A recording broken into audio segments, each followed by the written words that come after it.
Samsung Galaxy Fold has finally launched after hitting a few bumps. Back in April, the electronics giant delayed the launch, cancelled pre-orders, and proceeded to fix the problems. They added protective T-caps at each end of the Fold to prevent debris or dust from entering the device. The plastic layer on the unfolded screen, which was originally mistaken for a screen protector, now extends to under its bezel and cannot be easily removed. Samsung also made the gap between the folded halves narrower. The Fold has a large, vibrant 7.3-inch foldable screen. App Continuity will seamlessly resize an app when transitioning from the 4.6-inch front screen to the screen inside. While the front screen is good enough for checking notifications, replying messages, and maybe snapping a quick photo, it's easier to navigate on the larger screen.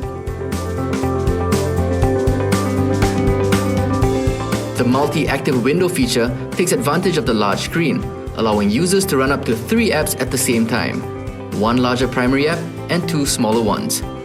The large screen is perfect for watching clips on YouTube or Netflix, but its squarish 4:3 aspect ratio means you can expect to see black bars at the top and bottom or lose some details, depending on the format of the video.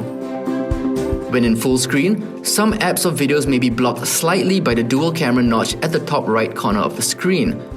You know, there's a lot to love about the Galaxy Fold, such as its powerful hardware and excellent stereo speakers, but there is doubt over its long-term durability.